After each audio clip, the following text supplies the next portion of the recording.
broken my heart so many times I stopped keeping track. From my parents' cellar, and obviously I can never afford them.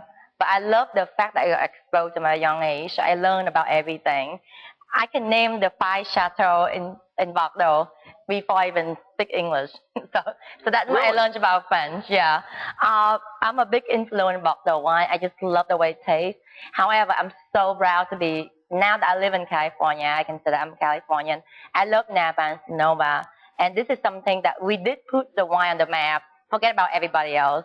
For what we're having here, especially for the last few years, for what we're paying with California, Napa, and Sonoma, we got a whole lot more for the money than any other wine in the world, for that matter. I mean, I cannot go out there and buy a Chateau Latour or Rothschild and Hop Bryan.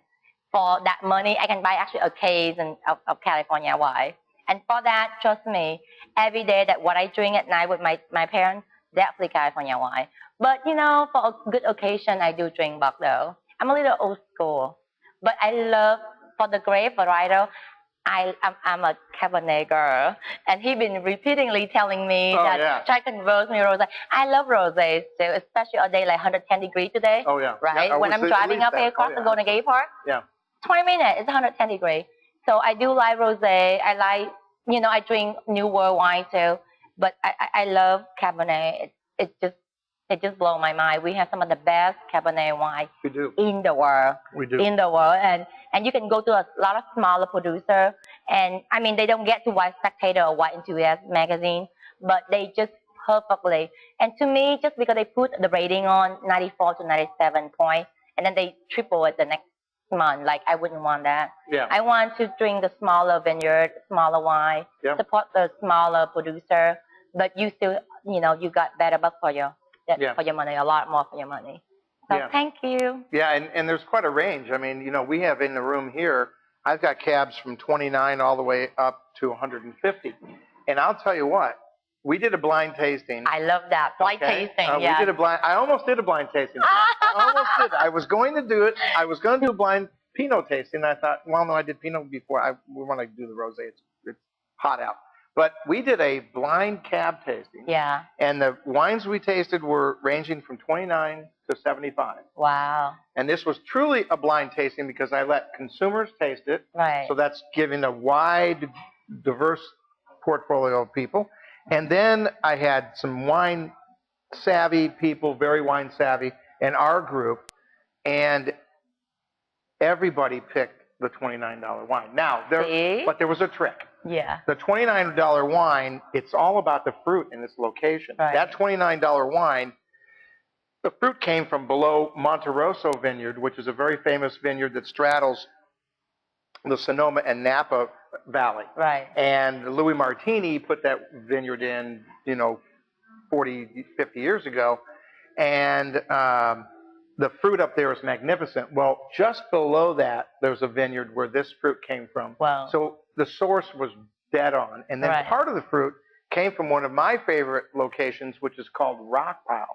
And in Sonoma County, to the north of our location, probably, I want to say 20, 25 miles north, way up on the hill above Lake Sonoma, is this area called Rockpile. It's a very small, in fact, it's probably the smallest appellation. Ron, would you say that's the smallest?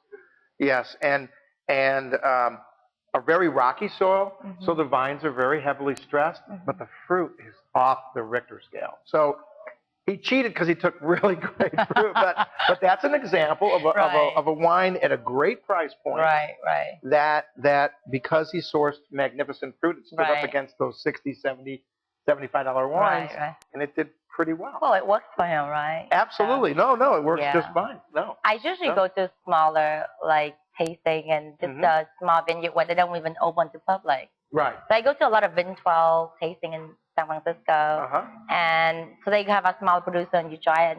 You know, whatever that makes you feel good and pleasant to the mouth and the nose, and you buy it. It doesn't have to put a label, oh wow, this bottle $1,000, it has to be good. That's not true. No, because we tasted a lot of wines before we picked the vintners in here. Right. And we tasted some very high-end priced wines. Right. And some of them we tasted and we said, you know what? That's a nice wine at $125, but, you know, I have a $40 cab here that is very comparable to that wine. Right. Then we got some vintners in, like Heidi Barrett, Right. where she's got a $150 cab. You look at that and you go, but it's worthy of that. Right. And there's really the difference. Right. And when they're worthy of that kind of price point, then you're okay with it. Right. But you know, there's some great wines in that $30, $40 range. Yeah, absolutely, especially for everyday drink. Yeah, everyday drink. Yes, right? Yes. So let me plug some things that we've got coming up.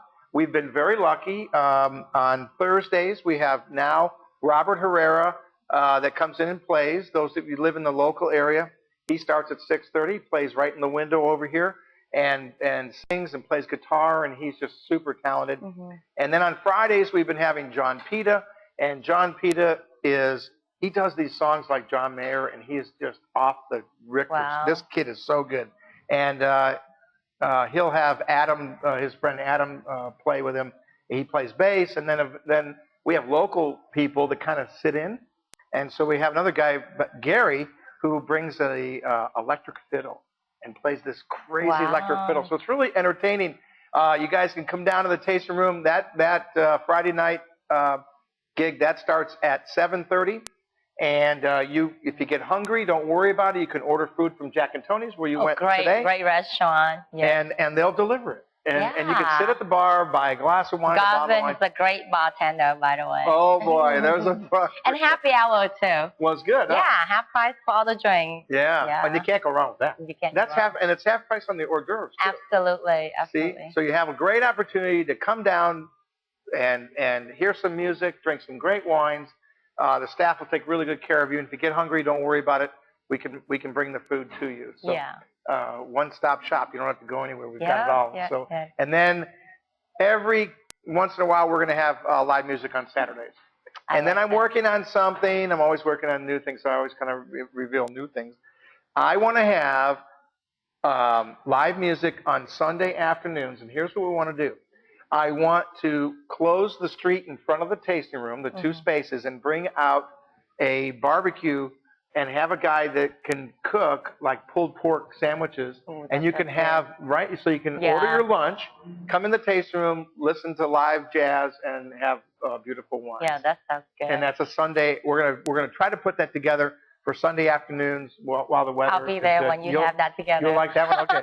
And we'll probably open that one with a little champagne too. So that's going to be pretty cool. So good stuff coming up. The summertime is here. Thank the good Lord, we've finally got some nice weather. It might not last, but we'll take it when we can get it. Isn't that they just have the harvest yesterday? Yeah. Because we have the harvest day. Yay. Yeah. So the harvest has begun. Those of you that pay attention to that stuff, the first grapes were harvested, and other vintners tomorrow.